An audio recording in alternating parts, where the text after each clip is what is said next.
I just can't believe that one guy's wife recorded him snoring, uploaded it to Spotify, and it hit like 1 million streams or something. This is the first I've heard of this. I am not on that part of the internet. What is this story? What?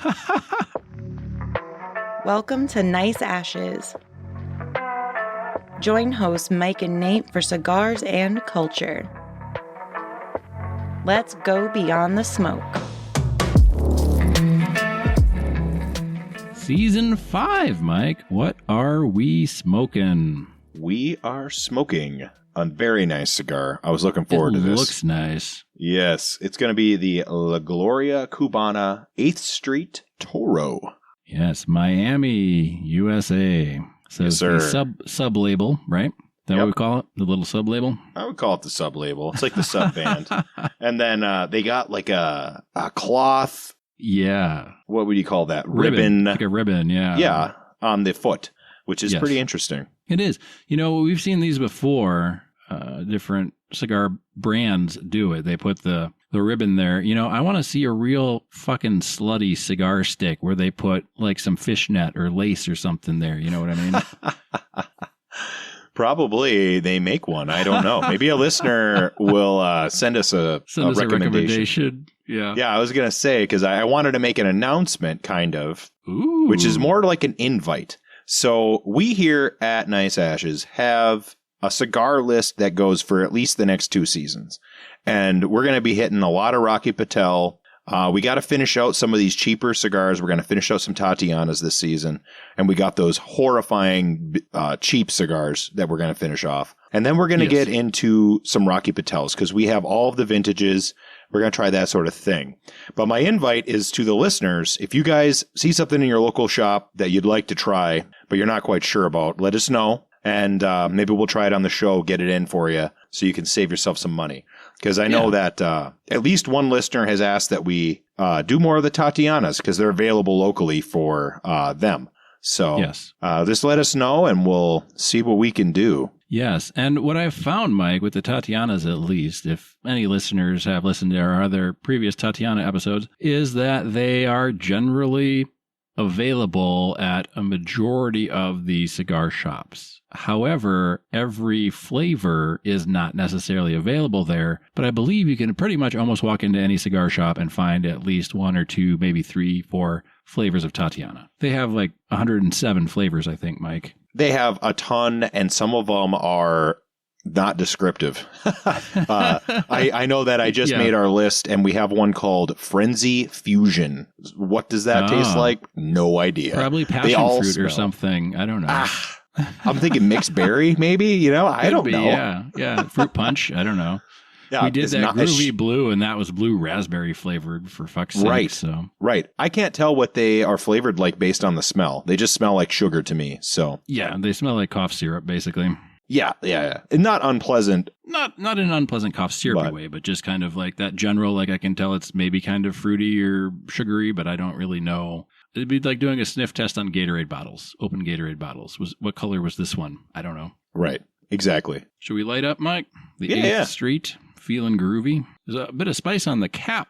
I have to admit that this is the first cigar I've smoked for quite some time, possibly since our season finale of season 4. I must admit that 2 weeks ago, about this day, I believe, almost to the day, I smoked a La Gloria Cubana Series R. But that was the first cigar I had smoked since January 1st, probably. Somewhere in that area. Sure.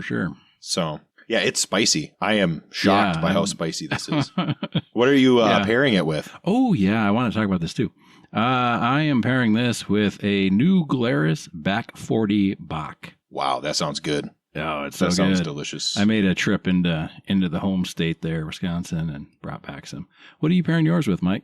Well, because of various factors, which we could or could not get into, I am drinking SodaStream unflavored water. So club soda with the SodaStream in ice. Nice. I thought long and hard what I was going to pair this with today. And this is what I came up with as the best option. Yes. Likely so. I have a couple of these Back 40 from New Glarus left. And I had picked up a pack of my usual go-to on the show, which is the Trader Joe's Simpler Times. But as we're only doing one episode this evening to ease ourselves back into recording and fighting technology issues and stuff, which actually we didn't have to fight too hard today. So that's good. Bully for us. Yeah, it went just like we have done this for 100 episodes plus. I think we're going to hit episode 200 in season 5, Mike, and I don't know what to do for it. We'll have to put our heads together. Yeah, we'll put our heads together. Maybe some listener suggestions. So what is it? This is episode, I'm looking at my list. Oh, yeah. Episode 171. So our season finale could very well line up with our 200th episode. Yeah, we usually do about, 30, 40 episodes a season. So yeah, the season length depends a lot on the weather. We live in Minnesota. How much we can bank. Yeah, exactly. Yeah, if we can bang out a couple in the summer, that's always good. But well, the good news is I think last season, season 4, we didn't have any skipped weeks. I think season 3, we had some skipped weeks either because of weather schedules or Nate forgot to actually do the editing. So, that's definitely something that happens. Yeah, whatever. It's free. People can complain as much as they want about how much it costs. Yeah.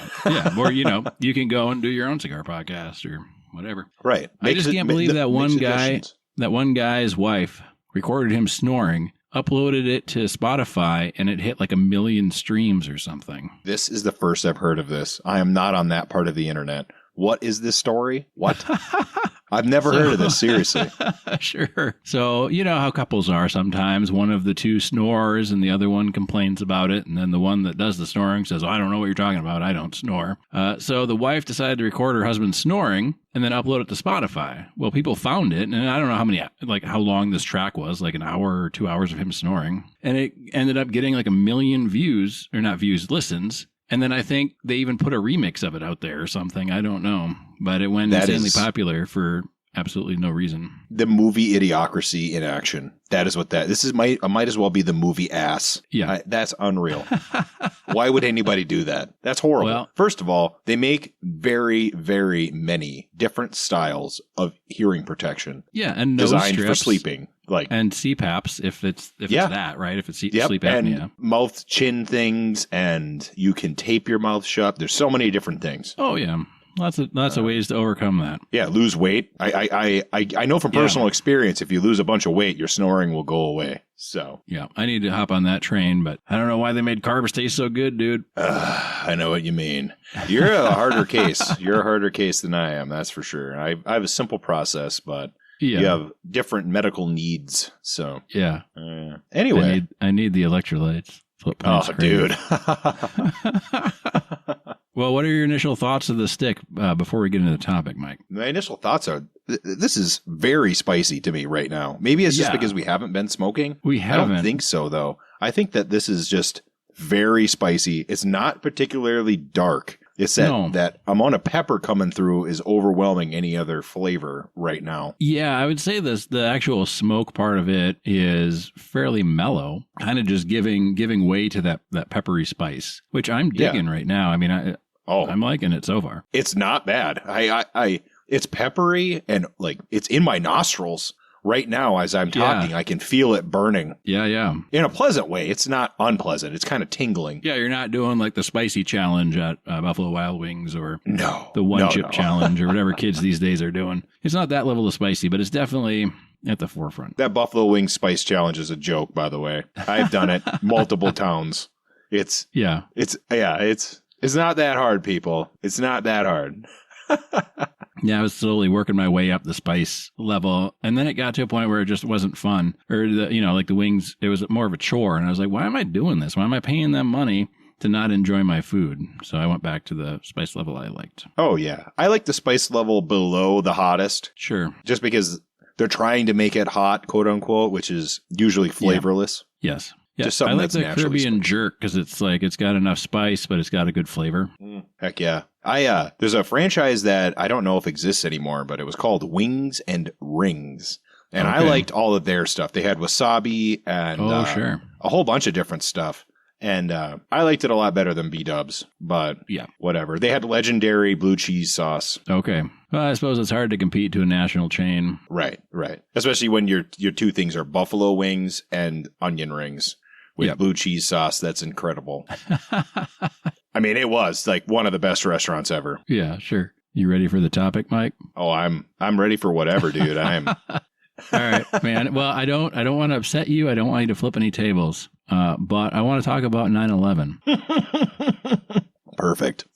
But not in the way you're thinking, though. Not in the way you're thinking. I just wanted everyone who listened to I wanted to get everyone who listened to our season 4 finale, like, to hold their breath, like, oh God, they're going there again.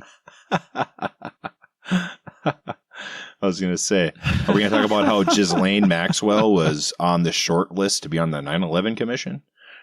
Well, I guess before we leap into my thing that is only kind of obliquely about 9/11 for a brief little section, there's been a lot going on, man, since we wrapped season 4. I mean, ICE stormed Minneapolis. They released redacted and unredacted Epstein file things. The revelations from some of that is nuts. They put a body double in place of Ghislaine Maxwell. I don't even know all the stuff that's been going on, but I know we're going to be diving into some of it. Restore UK launched. That was huge. There's been a lot of things going on. Apparently, the people who run the entire world may or may not eat babies. Yep. That is a fact. So we're going to get into some of that stuff, I think, later in this season. But we're not a breaking news podcast, thank God, because we'd be up all hours of the night writing stories about the crazy shit going on. But we're not that. So what we're going to talk about today is butterfly effect theories / domino effects. Are you familiar with these, Mike? I am familiar with both. Okay. Well, for our listeners who are not, the butterfly effect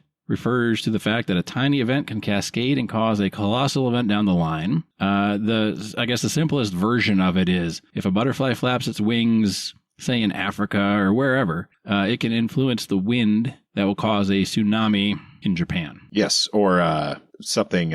Some event will cause a series of events to cause. Yes. A very negative event. Yeah. I'm going to start with one of them that's a pretty popular one online. And most people might know this. Some people might not. But I actually I'm stitching together 2 butterfly effects chains here because it actually all fits together. So I don't know if I'm the first one to do this. But if I am, I guess what? Hashtag first? Hell yeah. Hell yeah. Is that what we do? So this first one is what I'm dubbing the Romanovs caused Ellen DeGeneres to lose her job. I like this already. I like where this is going. Yeah, so I'm appending to the beginning of this because the one I found online started later than the Romanovs. But we're going to start with the Romanovs because it ties in to the other one. So, for those that don't know, and Mike, you can correct me if I'm wrong because I feel like you know more about the Romanovs than I might. But the Romanov dynasty was Russia's imperial ruling house from about 1613 to 1917. They spanned 300 years and 18 czars, including notable leaders Peter the Great, Catherine the Great. It was founded by Michael I. So he wasn't great, I guess. Everybody else was. The family expanded Russia into a major European power before the 1917 revolution led to the abdication of Nicholas II and the family's 1918 execution. There's a Disney movie about this. Yes, there is. A very misleading Disney movie, but a Disney movie all the same. Well, a Disney movie based on a conspiracy theory. Anastasia, for those of you that are curious. But their rise to power, following the time of troubles, the National Assembly elected 16-year-old Michael Romanov as Tsar in 1613, which ended 15 years of political chaos. The dynasty featured 18 rulers, including Peter I the Great, who modernized Russia and declared it an empire in 1721, and Catherine II, also the Great, who expanded the empire's territory.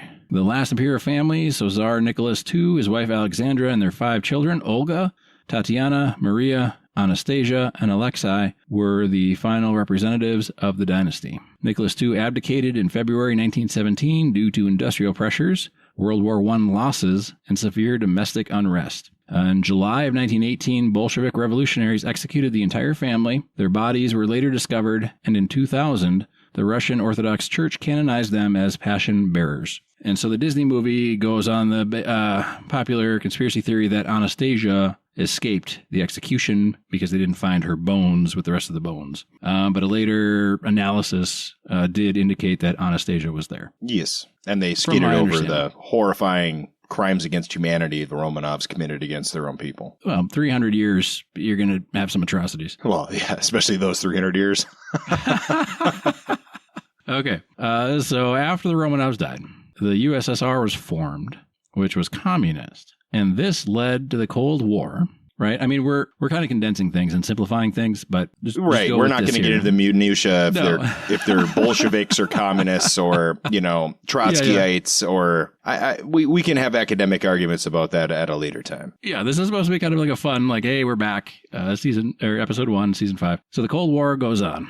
Decades. The Soviets get involved in Afghanistan. Ronald Reagan gave the Afghans weapons in the 1980s. These weapons were then later used by terrorists on 9/11.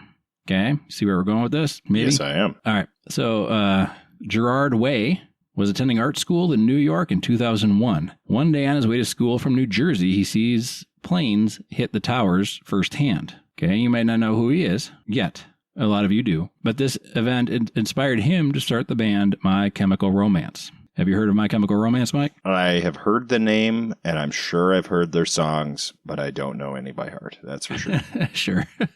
Not singing that at karaoke night. A lot of My Chemical Romance's first songs or early songs had vampire references, and Stephanie Meyer fucking loved My Chemical Romance. And she even said that she's was inspired by Gerard Way, My Chemical Romance, to be a big influence on Twilight. So she wrote the Twilight books, partly inspired by My Chemical Romance. Is it emo music? Is that what My Chemical Romance is? Yeah, men in eyeliner, that kind of thing. Got it. Yep, got it. Of course, nowadays that doesn't mean as much as it did back then, but regardless. It means something else today than it did back then. So Twilight is a thing. It comes out. People love it. It's a huge cultural phenomenon, zeitgeist. This person called E.L. James starts writing Twilight fan fiction, which gets popular. And it's, a lot of kinky stuff, right? But her, whatever her fanfic was called, got turned into 50 Shades of Grey. So they dropped the vampire werewolf stuff. They changed some names and whatever. And remember, this all started with the Romanovs. So the 50 Shades of Grey books became massively popular and spawned movie adaptations. Now, in the movie adaptations, Dakota Johnson was cast, which made her famous. Okay. And she eventually finds herself on the Ellen DeGeneres show, where Ellen is being passively aggressively mean to Dakota, as she has been to everybody ever since her show started. Then Ellen claims that she hadn't been invited to Dakota's birthday party, which Dakota wasn't putting up with any of that bullshit and flat out said that Ellen had been invited. And it's a pretty famous YouTube clip. You can go find it, or maybe I'll link it in the episode description. And it starts getting people to come out about how nasty and mean Ellen DeGeneres is. Especially her staffers. Ahead, yeah. Yes, especially her staffers. And then Ellen's show is done.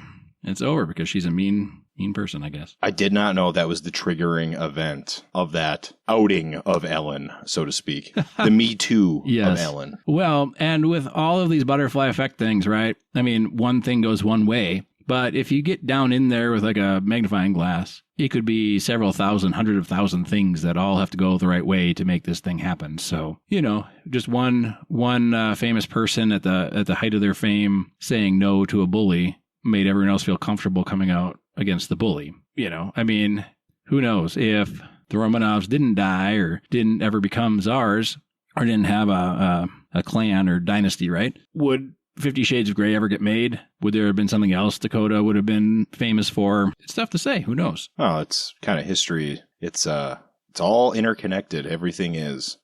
So it's not a coincidence that King Charles claims to be a direct descendant of Muhammad. Not a coincidence at all. Yep. I mean, he looks just like him. Oh, definitely. Definitely. Also looks like his wife and his, cousins and his grandchildren and all the other people in his circle that interbreed. Yep, and eat babies. Also related to the Romanovs. Yes. Any questions or inputs on that pretty crazy wild one? The one that I found was 9/11 leads to Ellen's show being canceled, but then I found that Romanovs leads to 9/11 happening. And I was like, well, combine them. It's all one butterfly flap. Oh, for sure. I mean, you could boil it down to Michael I getting voted in as Tsar as being correlated to that. If it would have been somebody else, the royal family, everybody in between would have been different. Yep, that's true. Very true. All right, do you want to do a cigar check or not quite yet, Mike? Yeah, no, I'm not quite halfway, but I'm getting pretty close. Yeah, I'm pretty close too, and I think it's gotten a little less spicy, but I took a few puffs off of it, and there's still some underlying spice, but the spice has kind of moved to the undertone, from what I gather. Yeah, the spice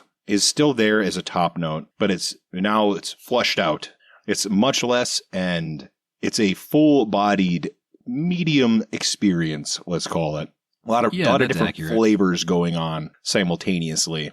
And it's very good. A very good cigar. I knew it would be a banger for the start of season 5. So that was the goal. Yes, indeed. A banger for sure. You ready for the next butterfly to flap its wings, Mike? Oh, my goodness. I'm excited to see the crazy linkage. Well, this one's not going to link to the other one, but this one's its own thing, if that makes sense. I found, I think, 3 or 4 of these butterfly effect things, and then I've got some other things kind of at the bottom to hopefully to round us out of the episode if we are still lacking, or if we run through the notes. Oh, no worries. We can always blather a little at the end. Oh, yes. All right. So this one is Sophie Chotek leads to NASA, which I guess leads to, man on the moon, right? Maybe. Do you know? Or at least this Kubrick filming in Arizona. Well, that too. I mean, I've seen the CGI from The Scorpion King in the early 2000s, and I don't know, dude. All right, anyway, do you know Sophie Chotek? No, I do not. All right, it is a more obscure name than the person she was married to, but I believe you will know her husband, Archduke Franz Ferdinand. I do know that name. Yeah. So, Archduke Franz Ferdinand was heir to the Austro-Hungarian Empire, and the Archduke loved his wife, Sophie, deeply, but custom forbade his wife to accompany him on a lot of the official royal ceremonies, hence Sophie was left at home most of the time. Knowing, though, that Sophie was struggling with boredom, the Archduke decided to take an impromptu trip to inspect the is it Austro-Hungarian or Austrio? I don't know. It's Austro-Hungarian. Okay. There's weird, multiple ways to pronounce it because it's usually Austral, but it all depends. It's Austria, so. Yeah. Austria and Hungary. Yeah. People know I can't pronounce things anyway, so should be used to that. So he wanted to go inspect the military capacity in Bosnia, which was basically just an excuse to take his wife out. When invited, she jumped at the chance to go along. They left in an open-top car to Bosnia, with the Archduke enjoying the chance to show off his wife in public. When they reached Sarajevo. Yeah, there we go. My daughter is in Spanish immersion school, so I've got Spanish Sarajevo. That's right. Yep, okay. I'm all confused. Anyway. It helps that the microphone's right in my face, of course. All right, so a Serbian nationalist rushed out in the street and shot both Ferdinand and Sophie at point-blank range, instantly killing them. So this sparked outrage, of course, with Austria demanding an unconditional apology from Serbia. Serbia condemned the killing. They refused to apologize, and then that led to Austria declaring war on Serbia for refusing to apologize. Russia immediately jumped to its allies' defense by declaring war on Austria. Germany, Austria's ally, declared war on Russia. And France and Britain, both Russia's allies, declared war on Germany, which led to World War I. Just a brief war. Just a brief World War. Yeah, there's a little warm-up round for the next one. Set the stage, so to speak. Yeah. So, Gavrilo Princip was the assassin. World War I, the Treaty of Versailles following World War I crippled Germany, leading to economic collapse, resentment, and the rise of the Nazi regime, directly causing World War II. The sequel. World War II, German engineers led by Werner von Braun developed the V-2 rocket, the world's first long-range guided ballistic missile. And following Germany's defeat, was this Operation Paperclip, Mike? Top scientists, including von Braun, were brought to the United States, where their expertise directly fueled the development of United States space exploration and the creation of NASA in 1958, which then put us on the moon. What was it? It was less than a decade later, for sure. Was it 4 years later, 62? When did we land on the moon, Mike? 68 or 69. Now I don't know the exact date. Before my time. Yes, before my time as well. All right. Any questions about that one? No, that was a little less insane than the first one. Well, yeah. I mean, it all links together. Yes. It all links together. And I'm sure we've had no long-term negative consequences for having, I don't know, thousands of Nazis infiltrate our government after World War II. I'm sure that's not had any negative consequences. Yeah. Wasn't Hitler's SS eating babies? I don't know. I've never heard that. I'm just kidding, man. With the Epstein I've never files, heard that. Right? Yeah. I mean, it had to start somewhere. I now know who Moloch is. Yep. One of the presidential candidates in our upcoming presidential election. I heard he's a vice presidential candidate as well. Ooh, kudos to him. All right, this next one I think you're going to like. You might have heard it, though, but maybe you didn't. Have you heard that Star Trek leads to Barack Obama's presidency? I've never heard this one, but now I want to hear why the beautiful Star Trek show is responsible for that. Because it's not the beautiful Star Trek show. It's one of the other shows. But let me take another puff off of this cigar, and then I'll regale you all with the tale. All right, so we're talking about Star Trek Voyager. Star Trek Voyager was not as well received as the previous Star Trek series, whatever. All the other ones before. This one's not as popular. In 1997, producers decided to add a new character in an attempt to boost the ratings. Do you know who they brought on? 7 of 9. 7 of 9. They brought actress Jerry Ryan to play 7 of 9. And boy, was that a good decision. Holy shit. Some of those outfits. Anyway, that's beside the point. Jerry's frequent separations from her husband, Jack Ryan, not the Tom Clancy Jack Ryan, due to her acting schedule, contributed to their decision to divorce in 1999. So 2 years on the show, they're going to get a divorce. In 2004, Jack Ryan becomes a Republican nominee for an open Senate seat in Illinois. During the campaign, the proceedings from Jerry and Jack's divorce become public and contain details of his sex life that did not make him look good. Do you remember any of that stuff? I mean, we're not in Illinois, so why would we care? No, I have no knowledge of this at all.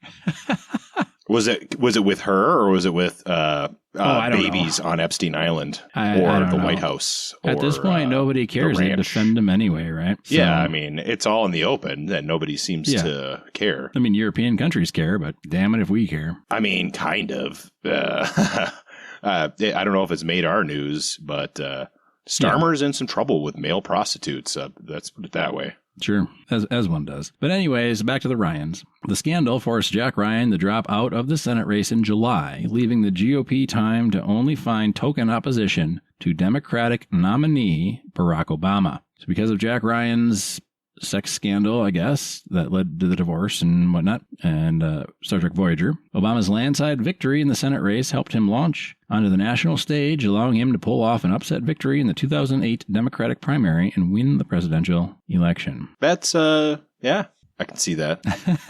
I can see that. Yeah, I don't know what kind of sex details came out that would cause such a scandal. I don't know why you would be doing anything other than having sex with 7 of 9, but Jerry Ryan is a very attractive woman. Call me old-fashioned. She's a very, very attractive woman. So,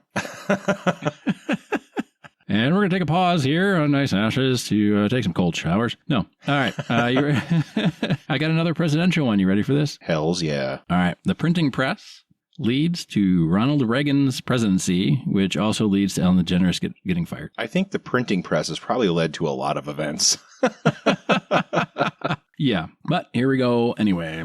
In the early 20th century, there was an issue of humidity in printing press rooms that caused the ink to run. There's a man named William Carrier invented a dehumidifier to suck the moisture out of the air, and it worked. The ink dried faster and stayed dry.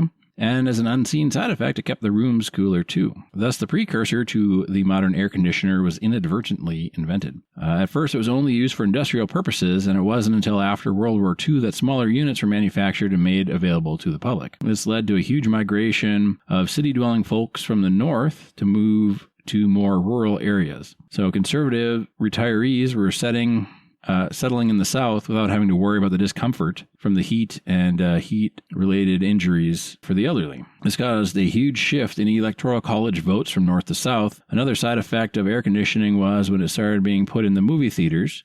Before, being crammed in a small room with a bunch of other sweaty people wasn't really that enjoyable. Once theaters could be cooled, it became more popular to go to a movie than it was to stand outside and sweat. So then that kind of led to the summer blockbuster films. Movies became not only a device for entertainment, but also a way for pop culture to shift the political climate. Not that any of that happens now. Netflix, Disney. Amazon, whatever. It's a conspiracy to say that entertainment companies are trying to put their finger on the scale and push our society to a more satanic, evil structure. I thought it was Moloch. That's a conspiracy. Well, that's the politicians are into Moloch, and the guys who run those companies are into Moloch. But yeah, the writers aren't into that. They're into the downstream consequences. Yeah. So anyway, during the Vietnam War, there weren't very many pro-military movies since the general population pretty much wasn't a huge fan of the war. It wasn't until George Lucas came out with the Star Wars trilogy that people were able to enjoy heroic stories of battle triumphing over evil. It was around the second Star Wars movie that a man named Ronald Reagan was campaigning his plans on how to deal with the evil empire. Of course, he was an actor to begin with, too, so surprised that didn't show up here, where people would have been familiar with him, seeing him on the big screen as well. But he put together a plan to deal with the Soviet Union. The Democrats made an attempt to make his missile device plan sound silly, dubbed it Star Wars, but it had the opposite effect, because Star Wars is fucking awesome. And people thought it sounded fucking cool. It does sound cool. I know. And people also resonated with the rebels trying to overthrow an oppressive government the same way Reagan was taking on big government in America. And then he won president in 1980. So in an effort to keep pages from smearing, so it's not necessarily the printing press, but it's the thing that makes the printing press work better. Set off a domino effect that led to Ronald Reagan becoming president of the United States. I like it. I wish we still lived in the time where people went to the cinema to cool down in the summer. I wish we lived in a time where you could go to the cinema and actually be entertained and not. You can. We covered it multiple times last season. They are re-releasing good movies. Yeah, but I can watch those at home without pants on. That's true. With my cardboard cutout of 7 of 9, Mike. Well, there we go. Stands right next to my Bella from Twilight cardboard cutout. Oh, I thought you were going to say Mila Jovovich from The Fifth Element. Dude, don't get me started. Callback. Don't get me revved up here. But yeah, Fifth Element, fuck, dude. Yeah, okay, so this one is 26-year-old Mohammed Bouazizi from Tunisia? I don't know. Tunisia. Tunisia. Got it. He was the sole income earner in his extended family of 8. He opened a food cart for 7 years in Sidi Bouzid, 300 kilometers south of Tunis. As we all know, right? Like, obviously. Clearly. Anybody who knows anything knows that. Yeah. And they still have to put the titles on movie screens. Paris, France, and there's the big Eiffel fucking tower right there. No, I thought it was somewhere else. They make movies for international markets now, and I'm sure that there are people in wherever that are watching that movie that have never seen the Eiffel Tower before. Man, they make movies for the guy that was struggling to put the shapes in the right holes in Idiocracy. That's who they're making movies for these days. We don't need to talk about Starfleet Academy anymore. We're probably going to, but not now. Not now. God, we don't. The thing is Star Trek's always been, I guess, what you would consider progressive in terms of ideas and ideals, but I don't know. It's been progressive, but the main shtick of the show is that this is a society so advanced that they can take atoms from the atmosphere and reconstitute it into nearly any object. So, and they have complete mastery of medicine. So certain things like glasses and wheelchairs just don't exist in that universe because they can put a new leg on you and they can make we have the ability to not wear glasses now. So what are they going to be like in 400 years? So imagine the technology we're going to have medically to do certain things, right? Yeah. So certain people just don't belong there, unfortunately, that are in our society today. I think the big issue with the Klingons is historically the Klingons have always been warriors, even the female Klingons. Like we've never seen any human-esque female Klingons. Right, in the same way that, we have? We have, yeah. So Klingon society, not to get too deep into the lore here, but... Hey, butterfly flaps its wings and Mike talks about Klingon society. Yeah. Klingon society is a warrior-based culture, but they do have arts and law and all of the trades that we associate with our society. However, they're so military-focused that... they are lower classes and have limited opportunities. Sure. So, yeah. They certainly. I'm just sure the writing is stupid, because why would a non-warrior type person want to join Starfleet, which is at least 50% a military operation? Why would you have a transgender-esque person in that society at all? Yeah. Like, if you can do medical things, you could have a full transition surgery and it wouldn't exist. But you wouldn't even think about it. It would just be a fact. It would be as if you had been born the gender you wanted to be. That's how good their medicine is. That's the idea. And there's another character that's half Jem'Hadar, half Klingon, which the Jem'Hadar, and it's a female, and there are no, like, it's a sexless gender. Yeah. It's completely genetically engineered. They do not have sexual desire, nor the desire to have children. So it doesn't make any sense within the story itself. So back to Muhammad, talking about non-gender and transsexuals. Let's talk about Muhammad from Tunisia. He's operating a food cart. December 17th, 2010,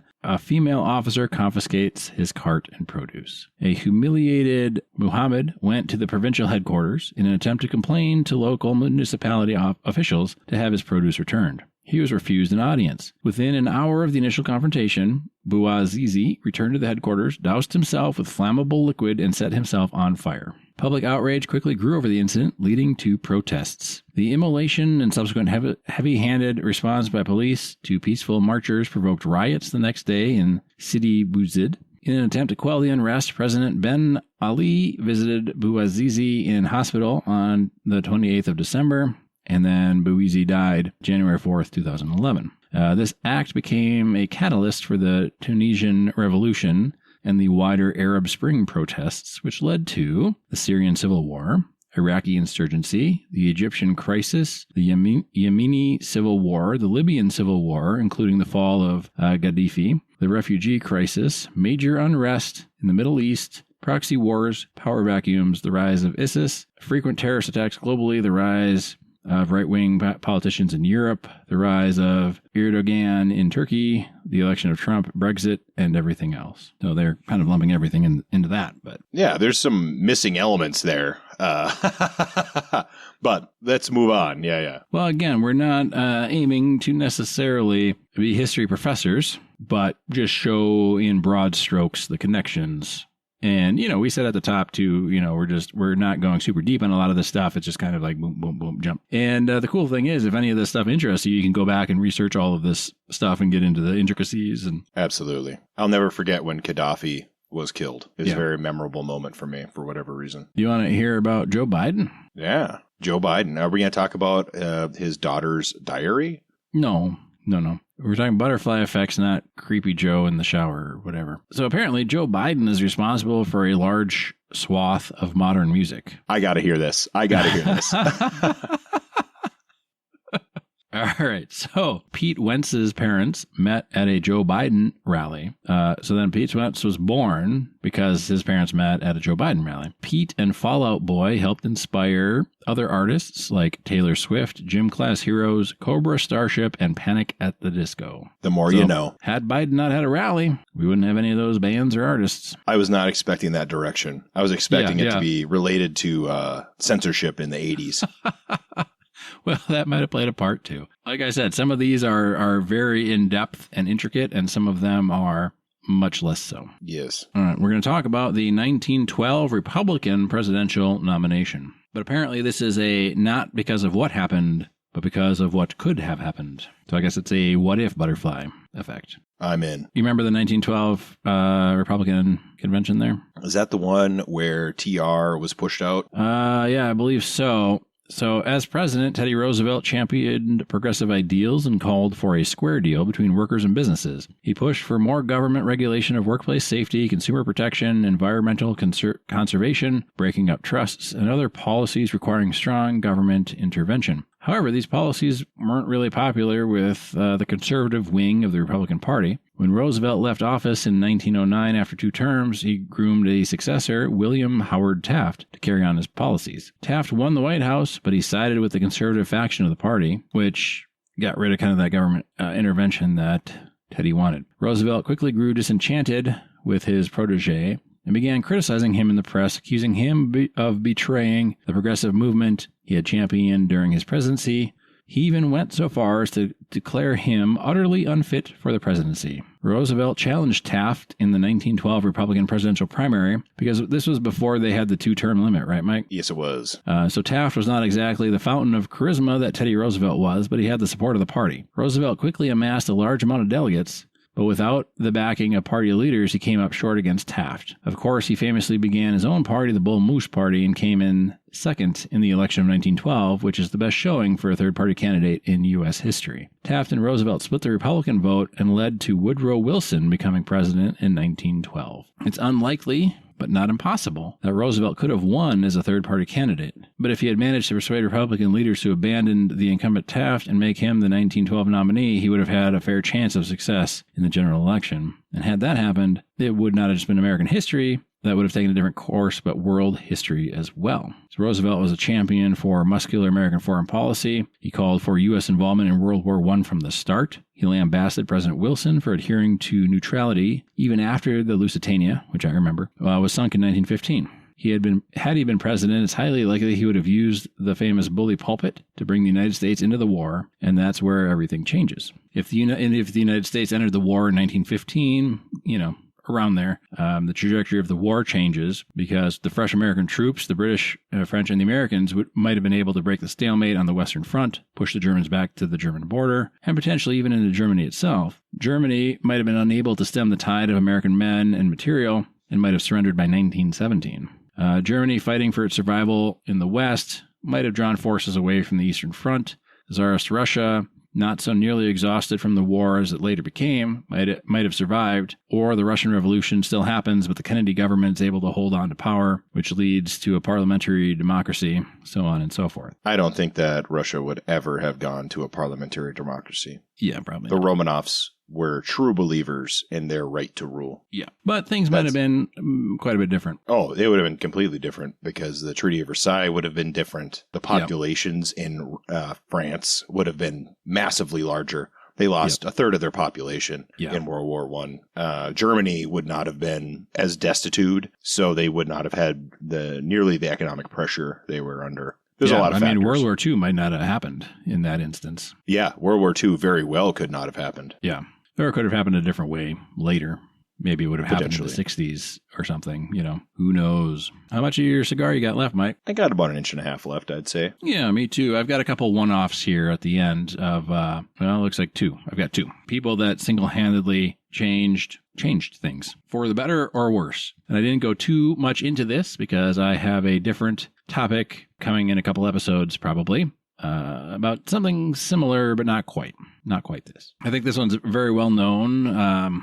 One person single-handedly changing history would be Adolf Hitler's art school rejection. So Adolf Hitler was rejected from the Academy of Fine Arts in Vienna twice, which many people have attributed to his change of career choice, let's say, from artist to dictator, which fundamentally altered the course of world history. And then the other one, and there's a lot more, we could go deeper on that because Hitler was gassed in World War I, and that severely affected him. And there are reports that it affected him psychologically, which could have contributed to him not being up to snuff for the art academy.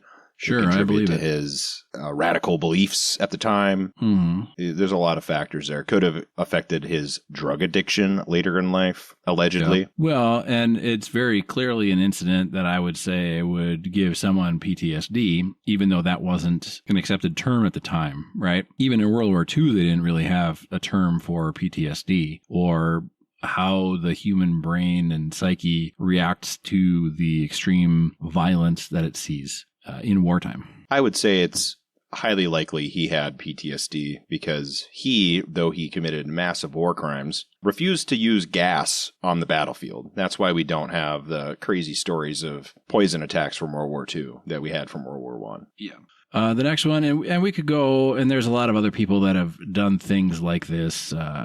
Marie Curie, for one, or Marie Curie, for one. But the discovery of penicillin, do you know the story? I've heard some apocryphal tales. Yeah. So there's a kind of differing one. So microbiologist Alexander Fleming, he either left a petri dish uncleaned before going on vacation, or he left a window open before going on vacation near his petri dish. So a tiny amount of mold grew, which ended up killing the bacteria that he had in the petri dish, which led to penicillin. So he came back from vacation, noticed a lot of his bacteria was dead, or all of it was dead, and investigated the mold and discovered penicillin.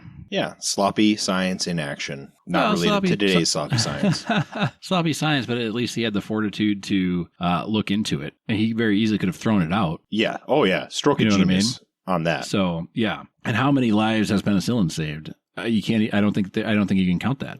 Probably mine. Right? Yeah, I'm sure I've been sick with bronchitis enough to where I would have died without antibiotics. I mean, almost everybody. I don't know. I mean, when was that? When was this? It's hard to say. Let's see. Invention of, or not invention, but when was... Say your line, Mike. Google the show. Google the show, everybody. It was discovered in September of 1928. There we go. How many lives has penicillin saved? It's estimated to have saved over 500 million lives since its widespread introduction in the 1940s. I know that my grandfather got a Purple Heart in World War II, so I'm sure he got some penicillin. Yep, I believe it. So that's about all I have for kind of butterfly effects. I think the penicillin one is kind of too big to go off of, because if it's introduced in the 1940s, chances are a lot of other scientific breakthroughs have happened because they got penicillin at some point in their lives. Had to have, including I feel our like 500 overuse. million is pretty a fairly low conservative estimate. That's maybe 500 million directly affected just by penicillin, not by the derivatives or the downstream consequences. Sure. But yeah, it was definitely a big win for humanity.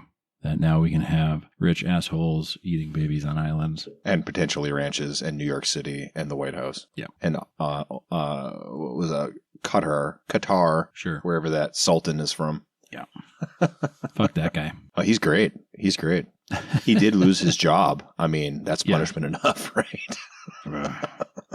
I saw somebody say this, and I know this is true because my dad used to work in a prison. But among the inmates in prison, there are classes, a caste system, if you will, based on the crimes committed. The lowest of the low are the pedophiles. And if you're in prison for pedophilia, it is very likely you will not live to ever see release. Not if they put you in general population. Yes. If they sneak you out to a second secret island to be with your boyfriend, Jeffrey Epstein, and put a body double in your place, it doesn't really matter. Especially if they transfer you to some cushy private prison or whatever. Well, yeah, your body double's living in a luxurious environment, so it's not too bad, especially if they're like a homeless person or something. Yeah. It reminds me of the plot of the movie Dave, where they find a presidential lookalike, right? You remember that? I watched the movie so long ago, I don't remember, but yes, I do. Yeah, I recall that. Yeah, I think it's a decent movie. Almost anything. I mean, compared to modern movies, almost anything from the 80s and 90s is fantastic compared. But it's unreal how much better they are. However, I will say, I think that's because we are not social media addicts and have long enough attention spans to pay attention. Yeah. Then we actually ask the questions. Hocus Pocus 2, caramel apple guy. The fuck are you doing? You got one caramel apple per resident? Come on. Yes. Those things are what drives people like us nuts. It just doesn't make sense. You need to write a story that makes sense. Even in your magic land, well, it has to be consistent. You can have suspension of disbelief. I want to go and suspend my disbelief at a movie. I really do. But your movie has to make sense within the terms of the world your movie is creating. Yeah, I love sci-fi. I love sci-fi and I love fantasy. And sci-fi mixed with fantasy is even better, especially if it's comedic. Yes. However, you have to have rules by which that world runs. Yep. It makes perfect sense for Mia Jovovich to be naked and almost naked for the entirety of The Fifth Element. Well, one, because it's Mia Jovovich, but two, because she's a supreme being who doesn't know how mere mortals interact and behave. Well, it makes sense. Right. And all the crazy stuff going around makes sense because it's future civilization where cruise ships float over planets and crazy nonsense. And there's arms dealers and stuff like that. Yeah. It just needs to make sense. That's all. Yep. I'm not asking for a lot. I just, read your script before you send it off to have the actors regurgitate your lines. You know what I mean? Yeah. Like if you get stabbed in the stomach with a sword that's at 10,000 degrees, you probably shouldn't live. Just saying. Well, it cauterizes the wound, right? It might make you explode. Like that center part of your body might overheat and there might be a hole a foot wide. Yeah, probably cause your stomach bile to expand and boil, come out your throat or something. I don't know. That would make sense. Right. I don't know. Definitely damage your spine. Yes, it would. So, if you have a movie script, send it our way. We'll tell you what needs to change. Something like that. I'm getting to the end. I'm not done yet, though. I'm not done. No, I'm not done. It's pretty good. I will say that the last quarter has been bland by comparison to the first 3 quarters. And it's noticeable. The drop at the end is noticeable. Yeah, it is noticeable. I don't know. I accidentally dropped mine into my ashes in my ashtray here. I took it out and kind of blew it off and continued smoking because that's how good it was. And now if it fell in again right now where I have a little less than an inch left, I would not pick it back out. But I did when I had the 1.5 inches left. It was still good at the 1.5 inches. So. Oh, yeah. My spice note is still here. I have about an inch left. My spice note is here, but not much else. It's just a little bit of spice. And it's nice. It's the end of the cigar. It's just a nice little goodbye. It's not, you know what? It's not sour. I'll tell you that. No, not at all. This is taking me for a little ride, and I like that. Yep. I like that. Yep. It might not end up being a finger burner like some of the other ones that we've really enjoyed are. But even with the drop at the end, it's still worth smoking right now. So yeah, if we were going to smoke a second cigar, I'd probably put it down right now. It's getting airy and peppery, and it's fine, but... Yeah, I agree. I guess this is a good time as any to remind people that we have a Patreon. I know we're supposed to do this at the top of the episode, but I don't know. I kind of like getting into the topic and talking about stuff, and I don't like when people try and self-promote too much. So, but here I am anyway. But we do have a Patreon. We've got some free stuff there. We've got it's free to anybody who wants to go, just look at it. The Somali to Minnesota Nice translations to help Somalis integrate, I guess, or whatever, or you integrate with them. I don't know if you work with them or see them. We also have behind the scenes stuff. We have our spice rack where we say things that we could say on our podcast, but things that we have kind of decided amongst ourselves that we maybe detract from the overall anti-gatekeeping of our show, or I don't know, they're political hot takes maybe, where it's maybe not the right venue to put it out in the full episode. We also have our stick list where we tell you the next 5 cigars we're smoking. Mike just sent me the first 10 we're doing in season 5. So if you want to know what we're smoking, what's coming up, and smoke with us when you listen to our episode, you could definitely do that. And then you can see if our opinions of the cigar match your opinions, or if they don't. I would like to add that the Spice Rack also has sections of the show that are appropriate, but not appropriate for the theme. We'll sometimes go on offshoots, either Nate or I, mostly I. We'll have a little ranty talk about something tertiarily related. Yes. But not so much so that we want to keep it in. Yeah. Yep. That's a good point. It's, sometimes they are just kind of tangents, things that interrupt the flow of kind of the conversation. It's perfect flow for Mike and I, because Mike and I know each other. But it would be a little jarring perhaps for a listener when the episode's called Butterfly Effect, and we talk randomly about something else. Yeah, go on a soliloquy about the depths of Klingon society. And how we wish Klingon ladies were real. Or how well cast Jerry Ryan was. But luckily that fits the topic, so we're keeping that in. There we go. I guess we also have an Instagram where we put pictures up of the cigars we're smoking. Sometimes we put pictures of cigars we're smoking not on the show.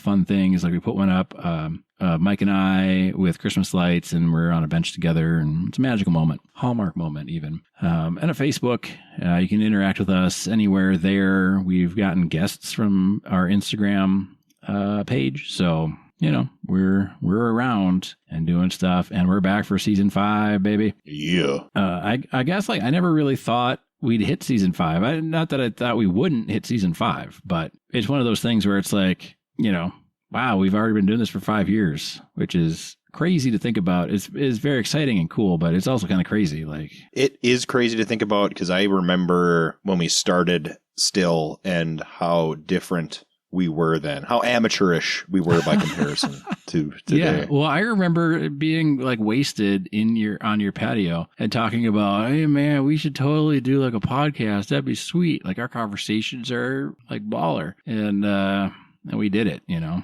So yep, absolutely. Well, we can't leave them hanging for too much longer, Mike. What are we rating this one? I already got my rating down. Rating down. I was ahead of the game. You liked this one a lot better than the Hoya Red. This one was really good, though. This one was really good. I'm gonna give it the same as the Hoya Red. I gave the Hoya Red a 4. I'm gonna give this one a 4. It's really good. Spicy, not offensive. It's not overly spicy. It's not overly anything. Do you want to talk about your rating, Mike? Yeah, I gave it a 4.25 only because it had that cigar journey that I favor, and it would have been a 5 if the last quarter would have continued to develop in a good direction. But because it's a Toro, we still had an hour of good cigar, and I appreciate that. You know, it was a good stick. Yes. Does this come in a Robusto size? I feel like it would be. I think the Robusto. If it came in that. I agree. I mean, we like Robustos anyway, but... Hey, I favor the Robusto size, just like I like Bellicosos and Torpedoes, and there's certain shapes that I prefer. So it's hard for me to say it'd be better as a Robusto, because I don't particularly care for Toros in general. Yeah. This one was really good, though. The Robusto's a little shorter. A little shorter, same gauge, so you would potentially shorten that last window of lack of flavor. Yeah. Potentially. That's what I would hope, at least. Another butterfly conspiracy theory, I guess, right? Right, exactly. If we I don't think I would like this as a Gordo or something really big. No. Because that end would just be... You'd have to put it down, probably. Yeah. Just because of the volume of smoke. Well, and it might be overly spicy at that size, too. Or it might burn your face off, for sure. Yeah, there is that. Anyway, we both liked the Gloria Cubana 8th Street Toro. I don't know that there's anything Gloria's done that I don't like. They're a very consistent company. Yeah. You know, if I were to go to a shop and want a cigar that I haven't had that I know I'm going to like in that $10 to $15 range, it's a go-to for sure. Yep. They're more consistent than even Rocky Patel, in my opinion. Oh, yeah. I know some Rocky Patels that we didn't like, and some other bigger cigar brands, but I don't know how... I'd be curious, and this is for the cigar smokers that are still listening. La Gloria Cubana, I don't know how many different cigars they put out versus like a Rocky Patel, because Rocky Patel has a fuck ton of like cigar lines or whatever, right? Like they've got similar to CAO. Yeah, they put out tons and tons of cigars. Yeah, tons of different types and sizes and varieties. I don't know what you would call them necessarily. I don't know how like quote unquote diversified La Gloria Cubana is with that. I feel like they keep their offerings narrower than a Rocky Patel or CAO. Yeah, they're closer to a Perdomo where there's only 12 cigars in the main line or so. Yeah. And they're all excellent. Yep. Yes. Well, thanks for listening and catch us next week. Be safe. Have fun.